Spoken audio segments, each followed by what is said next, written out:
So there have been some NBA players that, played their whole careers on a team, maybe 10 plus years, 15 plus years, and they're legends, like your Kobe with the Lakers, your Dirk with the Mavericks, probably your Curry with the Warriors. But there have been players that played 10, 15 plus years on a single team thinking, hey, they're going to be there their whole career, but no, at the end of their career, they just join a random team for some reason. So yeah, in today's video, I'm going to be giving you guys 10 players that, were legends on one teams, but towards the end of their career, when they were veterans, they didn't have many years left, they just joined a team.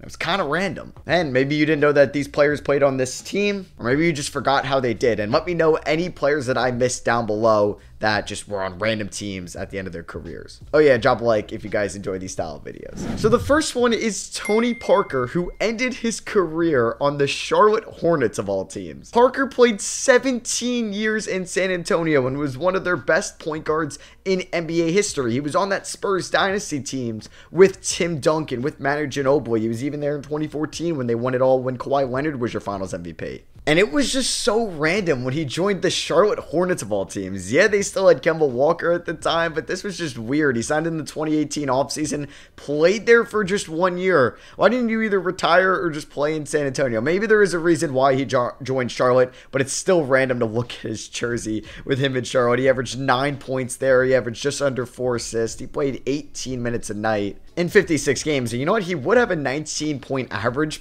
in his per 36. But yeah, Tony Parker in a Hornets jersey is just weird to look at. The next up is Jason Kidd, who ended his career with the New York Knicks. I think we maybe remember this one because that was one of the last really good Knicks teams in 2013 with Melo, Amari Stoudemire. They lost in round 2 to the Pacers. But yeah, Kidd being on the Knicks just for 1 year at the end of his career. He started off in Dallas, got traded to Phoenix, moved to New Jersey, back to Dallas, won a ring in 2011, and he made a name for himself in those cities. But just him being on the Knicks in his last season was a little odd. He only averaged 6 points a night, just above 3 assists, 4 rebounds. He played 27 minutes though. He was their starting point guard, him and Raymond Felton. But yeah, Jason Kidd on the Knicks, it's kind of weird. We could stick on the Knicks here, and there was a Knicks legend that played 15 years there, his Hall of Fame career in New York, a former #1 overall pick, Patrick Ewing, one of the best centers of all time. Yeah, he played with the Knicks. But yeah, in the 2001 season, he played for the Seattle Supersonics, where he didn't even hit 10 points a night. And then the 2002 season, his final year of his career,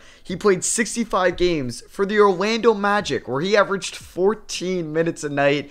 And I like the Magic jersey is weird to look at, but the Supersonics jersey, man, just looking at Patrick Ewing in a Sonics jersey, it looks photoshopped. It just doesn't look real to me. So Patrick Ewing, being a Knicks legend, finishing his career 1 year in Seattle, 1 year in Orlando, just doesn't sit right with me. Next up, we have somebody that's been in the news lately. The Lakers are retiring his jersey number, and that's Pau Gasol, ending his career on the Milwaukee Bucks. So Pau was just an elite player in Memphis, an elite player in LA, kind of an underrated player towards the end of his career in Chicago, and then he ended up playing about 2.5 seasons in San Antonio and then got traded to Milwaukee in the 2019 season. He appeared in 3 games for them, just an average of 10 minutes a night, 1.3 average points throughout those games. And I kind of forgot when I was researching names for this, Pau Gasol was even on the Bucks. I even kind of forgot he was on the Spurs. Obviously I knew he was on the Grizzlies and the Lakers, and like I mentioned, he was underrated in Chicago, but seeing him in San Antonio and Milwaukee towards the end of his career, man, he was washed up then, which sucks. But Pau Gasol, Lakers legend, he was a lead in Memphis, solid player in Chicago. Milwaukee, though, that was weird to look at. Next up, we have 2 90s legends here that played for the Lakers, and for this player, played for a couple other teams. But Gary Payton, the glove Supersonics legend in the 90s, one of the best defensive guards of all time, ended up leaving Seattle to go to Milwaukee in 2003, played 1 year in Milwaukee. I didn't even know he was in Milwaukee. Went to LA in 2004, lost to the Pistons in the finals. I do remember that because another player was on that 04 team we'll get to in a little bit. Then he joined Boston for 1 year, Miami for 2. I mean, post 2002, Gary Payton, just you kind of forget about. Even though he was pretty solid in Milwaukee and in Los Angeles. It's just that Supersonics legend. Just him in LA. Like, when I was just watching those 2004 highlights, I seen Gary Payton. I was like, wait, what? Gary Payton on the Lakers? And then you have him joining Boston and then Miami towards the end of his career. He actually did play pretty like late into the 2000s. He retired in 07. Next up, we have Karl Malone, because speaking of that 04 Lakers team, he ended up losing his another time in the finals in 04. But yeah, Karl Malone ended up playing 18 seasons in Utah. 18. He won an MVP. He was one of the greatest scorers throughout those throughout those eras. And those years as well. We've lost in the finals to Michael Jordan. We know him and Stockton were beasts together. But yeah, and in his age 40 season, he played for the Lakers on that team in 04 with Gary Payton. He averaged 13 points and just under 9 rebounds for them, so he still wasn't too bad. He played in 42 games. But yeah, 18 seasons with one team and then 1 year in LA.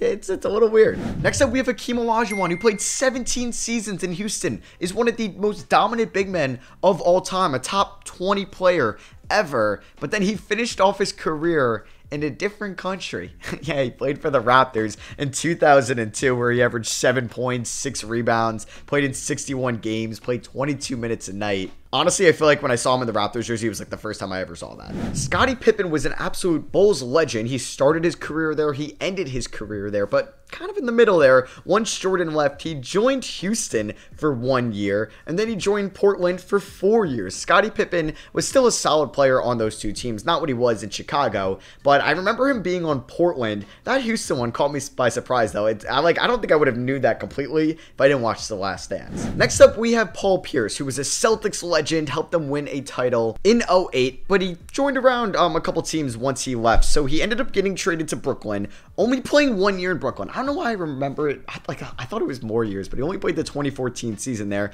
Then he joined the Wizards, where you probably remember a game winner or two. And then he finished out his career with the Clippers. Yeah, Paul Pierce played in the 2017 season. I feel like he's been retired forever now. And then lastly, we have somebody that I really don't know why he ever left Miami. Dwayne Wade. So yeah, Dwayne Wade played the first 13 seasons of his career in Miami, and then in the 2016 offseason joined the Chicago Bulls. Now, there was reasons for him to join Chicago, so it wasn't totally out of left field. It was just weird seeing him in a Bulls jersey, not in a Heat jersey at the start of that year. And then he started off the 2018 season with the Cleveland Cavaliers because his buddy LeBron was playing there. It really wasn't working out too much, so he got traded back to Miami mid-year, where he finished out the remainder of that season, and then his last season in 2019. But yeah, I still don't know why Dwayne Wade left the Miami Heat. So yeah, let me know if I missed any players that I didn't mention here that just kind of played their whole careers on one team or just joined a random team or two towards the end of it. Drop a like if you guys did enjoy the video. Let me know if you maybe want to see more of this style content. It is the off season, so we're just uploading random stuff here. Love you guys. I'll catch you on the next one. Peace.